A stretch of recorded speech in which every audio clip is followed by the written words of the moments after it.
have discussed till rule number 5. I hope all the rules are clear to you now. So let's move ahead to rule number 6, which says that there are two pronouns which we have discussed in slide 2. Their names are what? Yes, tell me. Now let's move ahead to rule number 6. I hope you have understood all the 5 rules which we have done before this. So let's quickly revise them. So we have the subject pronoun and the object pronoun. So if it is a verb, before the verb you will have the subject, after the verb you will have the object pronoun. Fine. And if you are talking about the first person, second person, third person in the same sentence, in the bad situations or the negative situations, you will have first the second, then the third, and in the first you will have the first person, second person and the third person. If you have a good situation, it should be second, third and first person. And then if the next rule what we have discussed is, if you have a sentence which is starting with it and after that you have a helping verb which is the form of to be or to have, and after that if you have a pronoun, that pronoun should be the subject pronoun. Fine. And we have the reflexive pronouns when the subject and the object are referring to the same person, then we call it as the subject pronoun. And the emphatic pronoun is used to emphasize on the doer of the action. Clear? So these 5 rules are clear to all of you. One more is there. Yeah, comparing the pronouns. So when you compare the pronouns, you can compare the like case. You can compare a subject to the subject. You can compare object to object. You cannot compare a subject to the object. Fine. So these are the 5 rules which we have discussed till now. Let's move ahead to the 6th rule, which is like in the very first or second slide, we have discussed about the types of pronouns. I told you we have a distributive pronouns and we will discuss in detail about the distributive pronouns in the later slide. So this is the slide where we are discussing about the distributive pronoun. That time I asked you to just learn the example like each other and one another. Right? They are pronouns. But when to use each other, when to use one another is little bit careful about them. Right? The first point which you should remember is when you are referring to only 2 things, that time you use the pronoun each other. But when you are referring to 3 or more, we will use one another. Clear? I'll repeat again. Only referring to 2 people, then we'll use one another. When we are referring to 3 or more things, we'll use one another. So each other refers to 2 and one other refers to more than 2. Right? Let's see them in example. The 2 brothers quarreled. Now here how many brothers are there? 2. They struck each other. Now they struck each other. So whom they have struck? They have struck each other. So this each other is referring to this noun phrase 2 brothers. Remember definition I said a pronoun is used for noun or a noun phrase. Here it is only 2, so we have used each other. Clear? Next sentence. The 3 brothers quarreled. They struck one another. So now here 3 brothers are there, more than 2. So we will use one another. Clear? Now have a look at the next example. Newly married couple. Couple means only 2 people, right? Danced with each other. Each other again used for only 2. So that is the correct form of the pronoun which they have used. After the test at ANC and Nair classes, the students discussed the paper with one another. Now here we are talking about students. There are more than 2. That means more than 2 students are there. So all those students have discussed the paper with one another. Clear? The next one. The players of the team competed with one another. So in a team definitely we have more than 2. More than 2 are there. So when more than 2 are there, then we will use one another. If only 2 are there, we'll use each other. So the point of this slide is we discussed all the previous 5 rules plus we have discussed one new rule. You want me to revise all the 5 before rules once again? See, subject, verb, object, the structure of the sentence. Before the verb we'll have the subject pronoun. After the verb we'll have the object pronoun. This is like I've cluttered but try to understand.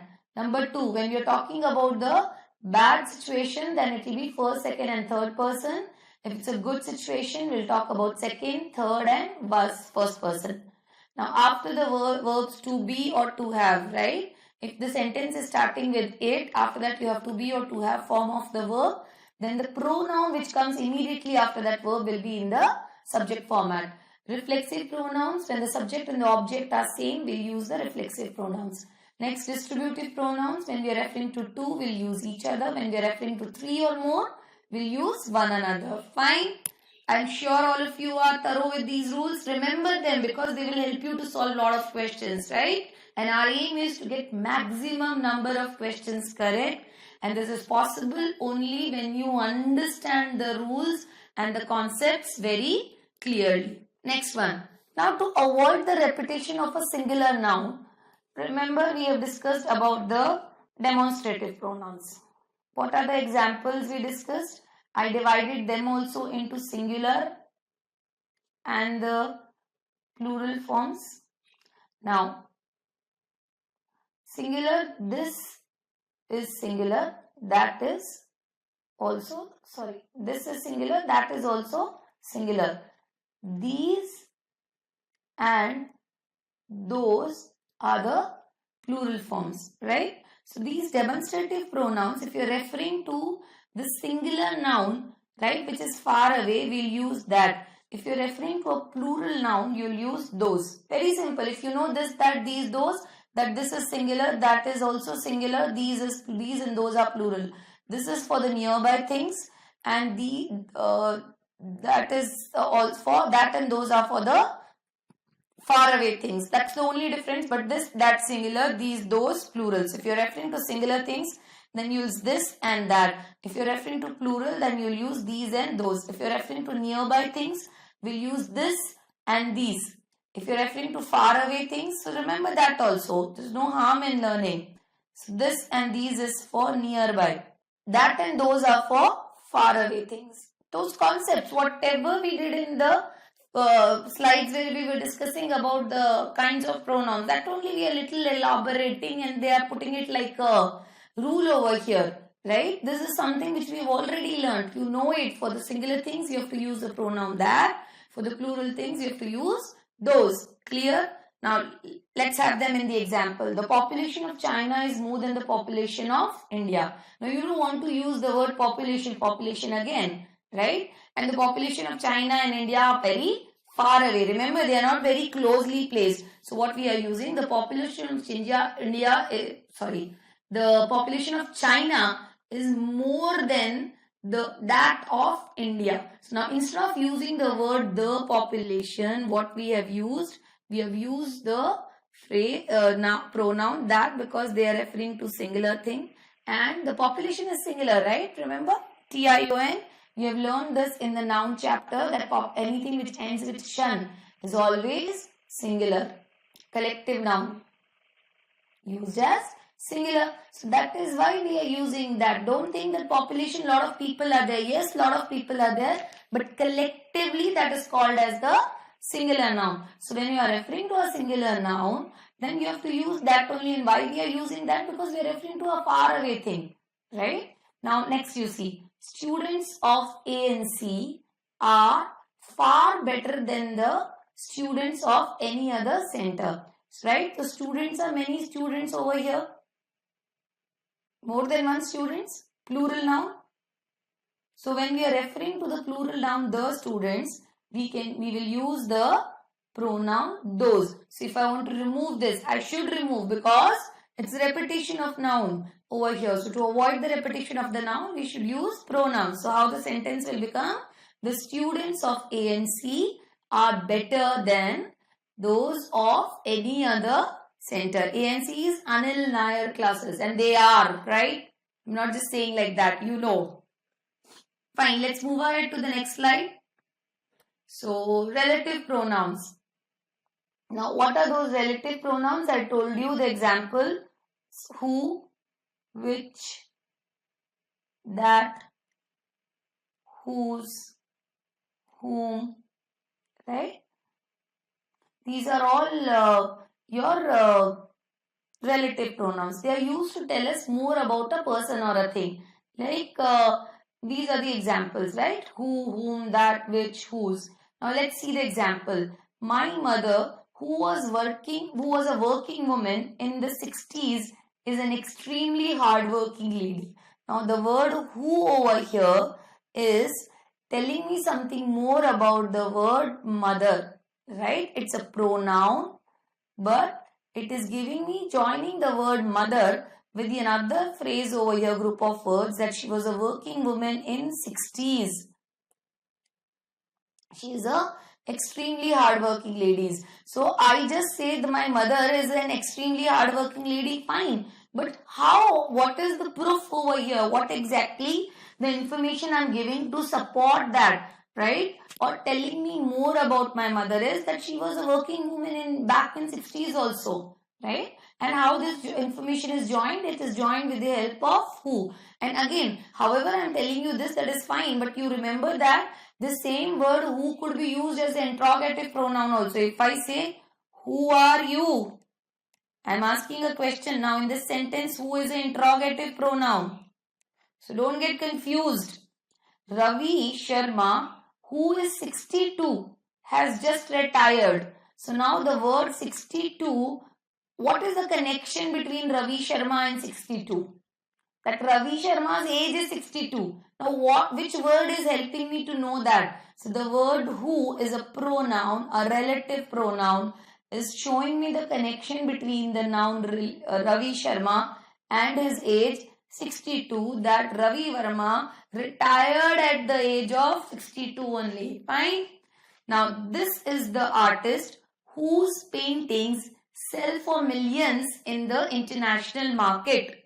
Now here we have whose is a relative pronoun over here.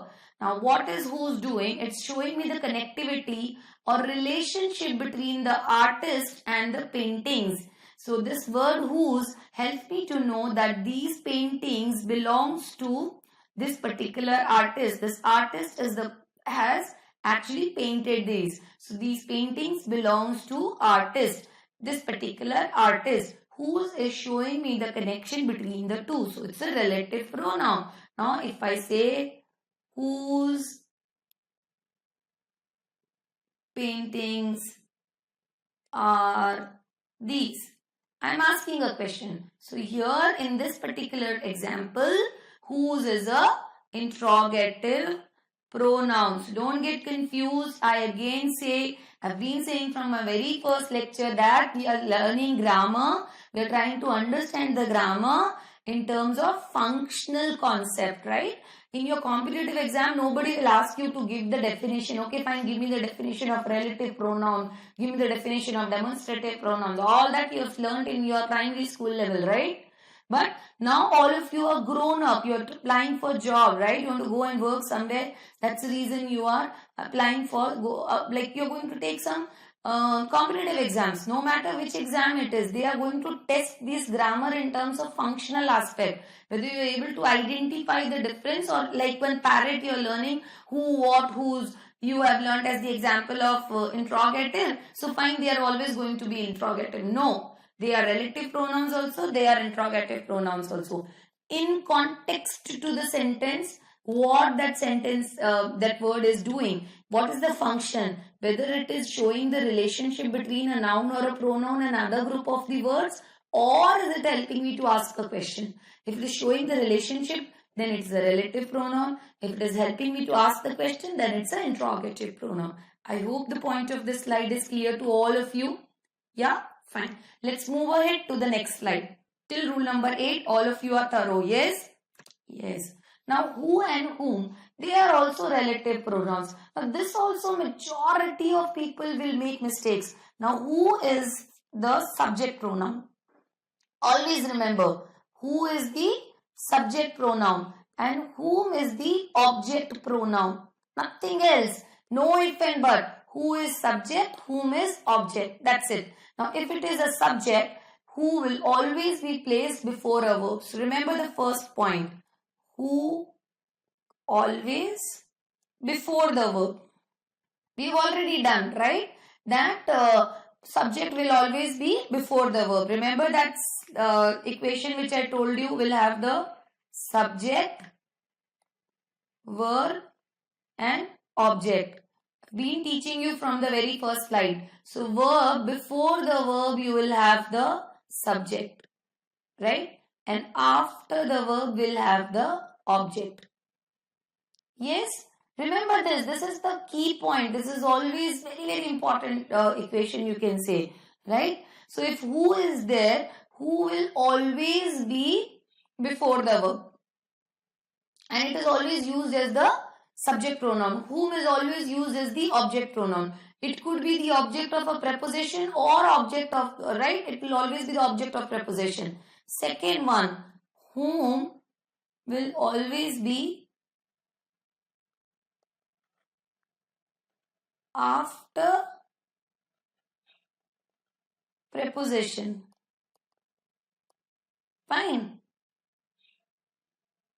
Or after verb, because it will always be functioning as the object. That is the only thing. But both of them, they will refer to people, right? They will never refer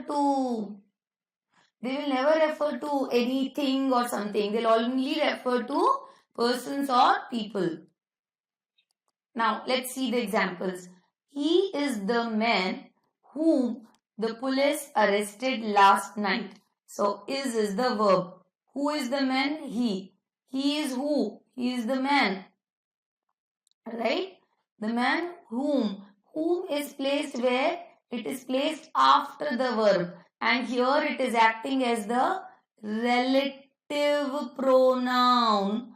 And it is showing me the relationship between the he and the police, the act of getting arrested by the police. Right? Showing this connectivity, and where it is placed. Observe, I told you it will always be after the verb, right? Either it will be after the verb or after a preposition. See here how beautifully it is placed after the verb only. Because it's an object pronoun, it's not the subject pronoun. Next sentence. Mrs. Gupta, who works as a clergy in my office, is on leave. So now here, works as a clergy. So now who works, who is the showing the connectivity between the Mrs. Gupta and working, right? So here who is used as a relative pronoun. Clear? So that's why it is there before works. Who works? Mrs. Gupta works. As what? As a clergy in my office, is on leave, right? So this is one thing, like when it is acting as a relative pronoun, right? Then it could be the subject also. Fine. Let's move ahead to the next slide. Now which or that when we talk about the things, not people. So for which and that we are talking about the things. Now this is the watch which my husband bought for me. So now here which is referring to what? Watch. And watch is a thing, right? That is why you have used which. Fine. Next, let's move ahead to the next slide. Use whose to show the possessive pronoun. We already know whose is a possessive pronoun. Now Ravi, whose brother is a politician, manages to get all the government contacts. So whose brother? Brother whose is telling me something more about the ownership of the brother. That this brother belongs to Ravi. Clear? Let's move ahead to the next slide. That is used if the antecedent is a person and the superlative degree is used. Now we discussed about which and that, right? Now how to decide that whether I have to use which or I have to use that.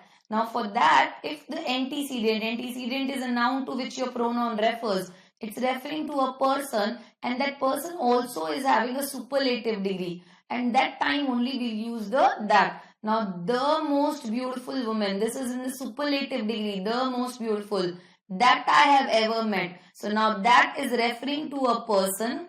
Now if that person is in the superlative degree, then only I am talking about that.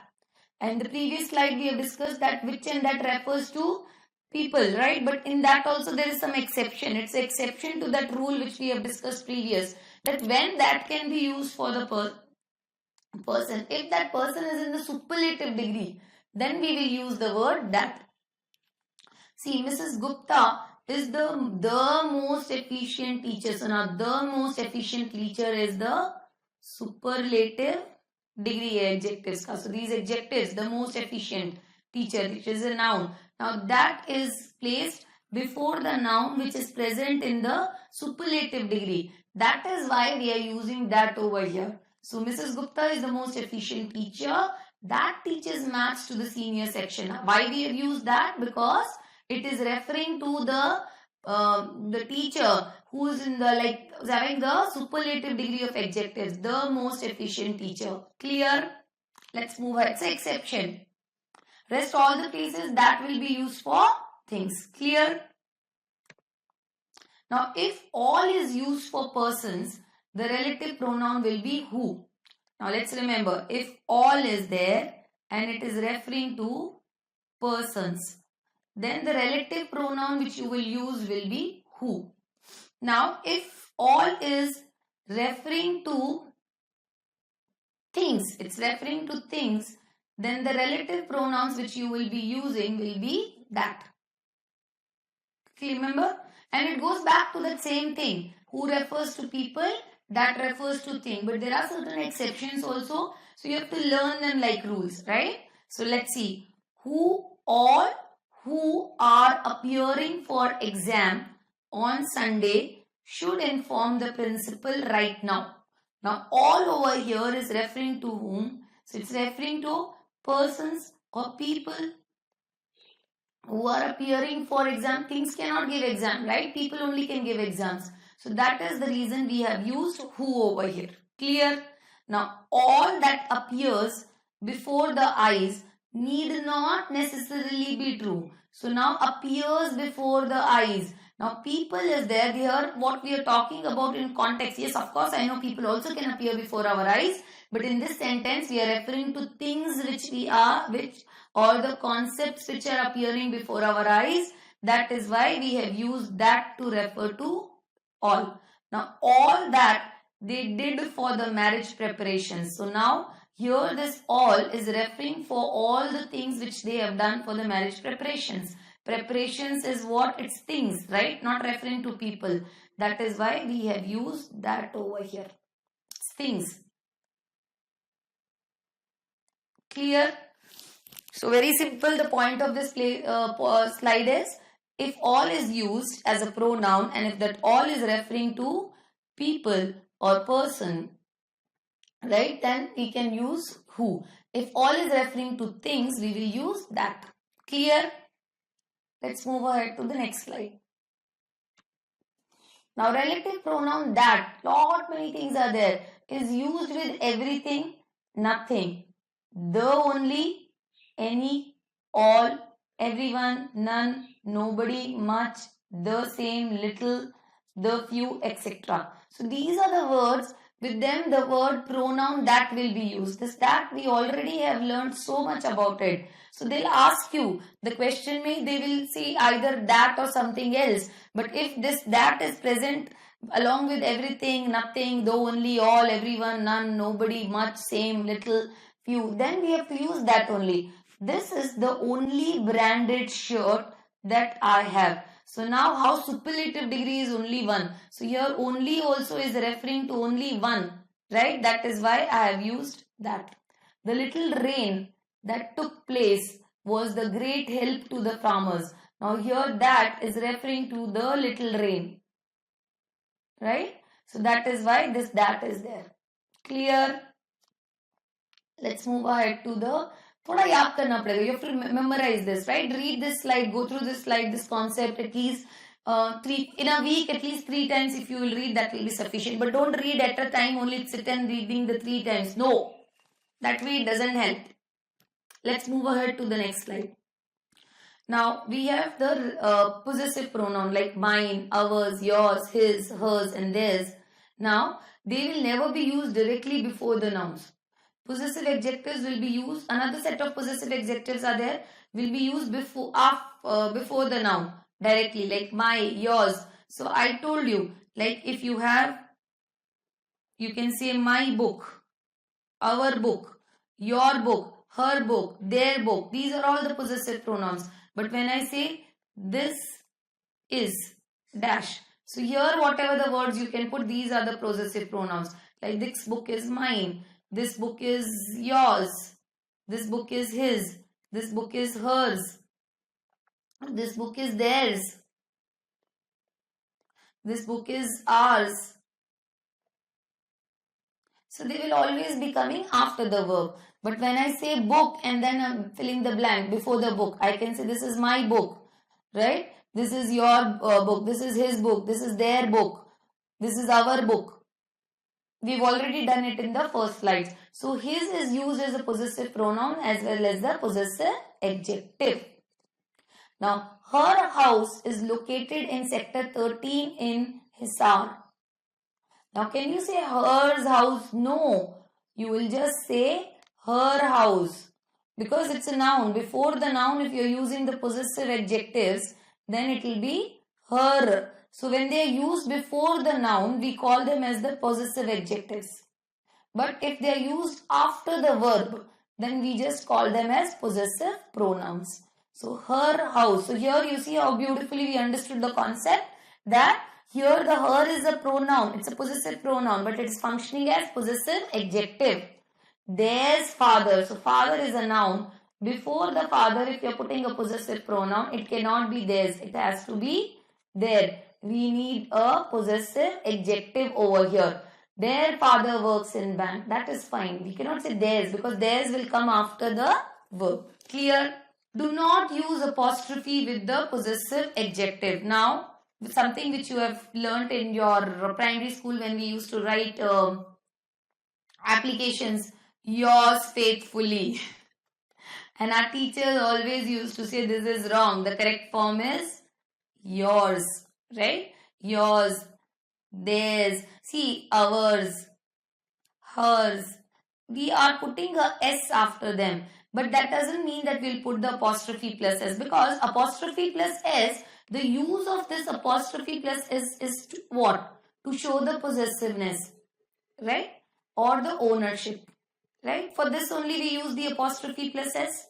But now what exactly is the name of these pronouns? The names of these pronouns are the possessive adjectives or the possessives, right? So these are possessive pronouns. They are themselves. The word itself is saying the possessiveness. Why exactly you will put apostrophe plus S and then show double possessiveness? Not necessary.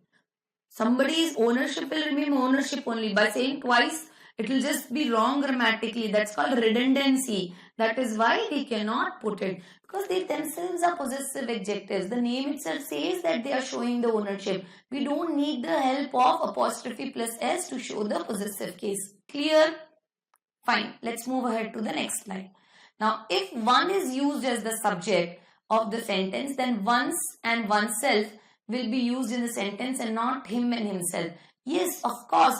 One is, if in one sentence you have used one, throughout the sentence, whatever the pronoun is referring to, that one is always be one. Like one, one's book, right? Or oneself. We cannot say one in the first part and the second suddenly we cannot shift to his or him, right? Or himself. If you're using he, then you can use he, his, him, himself. If one is there, then you have to use oneself. One should finish one's work in time. If you put here either you or his, all this is wrong. You have to just use one's work only, one to one. Consistency. I told you, always I tell you, consistency is very important. Clear? Now, this finishes the rules related to our pronouns. So, always remember, pronoun also can act as the subject or the object. So, we have to look into the subject-verb agreement. Consistency of the pronoun to the noun which they refers is very important. So, that is why noun-pronoun agreement also we will be sure of, right? We have to make sure that a pronoun must agree with the noun to which it refers to in terms of case, number and gender. Clear? So this is all about the rules related to pronouns. Now we will do, in the next slide onwards, we'll start doing some questions related to our pronouns. Fine? Great. Thanks.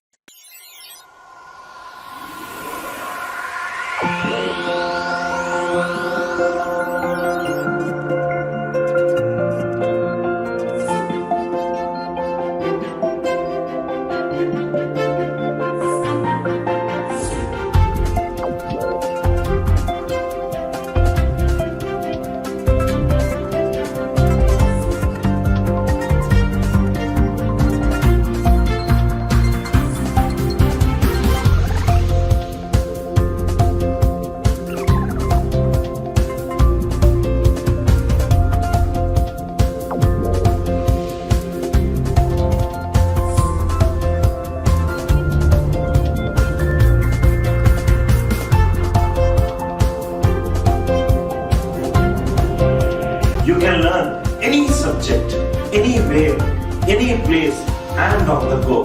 Come, let us go the other way in learning. Download our revolutionary